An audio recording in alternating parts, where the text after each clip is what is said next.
Shalom Alehem saudara-saudariku yang terkasih, selamat datang kembali di Quiet Time with Rumah Doa Elia Bali untuk edisi hari Jumat tanggal 14 Februari 2025. Semoga kita semua senantiasa dalam keadaan sehat, bersuka cita, dan terus membagikan kebahagiaan di tahun jubileum ini. Jangan lupa untuk subscribe, like, dan share jika renungan ini membantu Anda untuk bertumbuh dalam iman. Saudara-saudari terkasih, tema renungan kita pada hari ini adalah iman tumbuh dari pendengaran. Hari ini kita kembali merenungkan sebuah kisah dalam Injil Suci menurut Markus bab 7 ayat 31 sampai 37 yang begitu indah, yang mengisahkan tentang penyembuhan seorang tuli dan bisu. Kisah ini bukan sekedar sebuah mujizat kesembuhan fisik belaka, tetapi juga menggambarkan makna yang mendalam bagi pertumbuhan kehidupan rohani kita.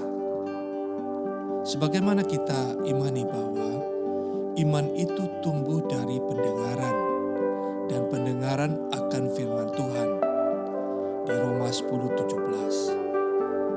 Namun bagaimana mungkin iman dapat bertumbuh jika pendengaran kita terganggu? Dan bagaimana kita dapat memahami dan menghayati firman Tuhan jika telinga kita tidak berfungsi dengan baik?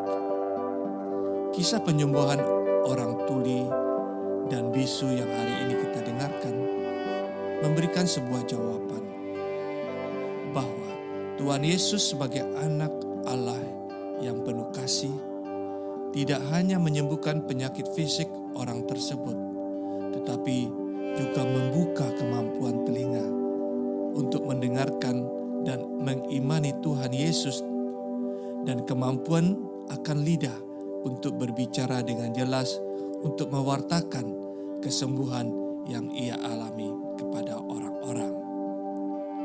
Misi keselamatan yang ditujukan kepada orang-orang non-Yahudi seperti kepada orang tuli dan bisu dalam kisah ini melambangkan kondisi kita manusia yang berdosa, yaitu sosok manusia yang tidak bisa mendengar, sosok manusia yang tidak mewartakan kasih Allah dengan baik, yang tidak dapat mendengar dan memahami kebenaran firman Tuhan. Dosa menyebabkan kita tidak mampu membedakan antara yang baik dan yang jahat. Kita harus berhati-hati agar tidak terjebak dalam godaan iblis yang digambarkan sebagai ular dalam kitab Kejadian bab 3 ayat 1-8, yang sulit dipahami sebagai ular karena kelicikannya. Iblis selalu berusaha menyesatkan kita manusia, membuat kita menjadi tuli terhadap suara Tuhan, dan menyebabkan kita menjadi bisu untuk menyaksikan kebenarannya dan mewartakan. Melalui Tuhan Yesus, kita semua diberikan kesempatan untuk disembuhkan, untuk mendengar suaranya dan mewartakan rahmat kasih-Nya kepada dunia. Sebab tujuan Yesus datang untuk membawa kabar baik bagi semua orang. Dan dalam misi keselamatan Allah ini, seperti yang disampaikan oleh Nabi Yesaya bab 35 sampai ayat 5-6 yang berbunyi, pada waktu itu mata orang buta akan dicelikkan dan telinga orang tuli akan dibukakan.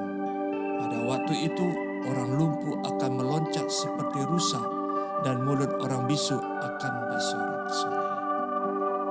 Saudara-saudari, seperti orang tuli dan orang bisu yang dibawa Yesus untuk dipisahkan dari antara orang-orang banyak, kita juga hari ini, saat ini yang mendengarkan firman ini, juga diajak untuk mengasingkan diri sejenak, untuk dipisahkan dari keramaian hidup pikuk dunia. Kita perlu meluangkan waktu sejenak untuk mendengarkan firman-Nya, untuk berelasi dengan Dia, untuk merenungkan kebaikan-Nya, dan membiarkan Dia menyembuhkan, membiarkan Dia menganugerahkan rahmat kasih-Nya dalam kesembuhan pendengaran dan lidah kita yang selama ini keluh akibat dosa dunia. Mungkin selama ini telinga kita tuli terhadap suara Tuhan dan lidah kita bisu untuk mewartakan kasih-Nya. Namun hari ini percayalah saudara-saudaraku, Yesus hadir di tengah-tengah kita. Yesus siap untuk mengucapkan Efata, terbukalah segera. Saudara-saudara, kisah penyembuhan orang tuli dan bisu ini adalah panggilan bagi kita semua untuk datang membuka hati dan telinga kita bagi firman Tuhan. Marilah kita datang kepada Yesus untuk sebuah retreat dengan membiarkan Dia menyembuhkan kita, kemudian mengutus kita untuk pergi mewartakan kasih-Nya kepada dunia. Semoga, marilah kita berdoa dalam nama Bapa dan Putra dan Roh Kudus.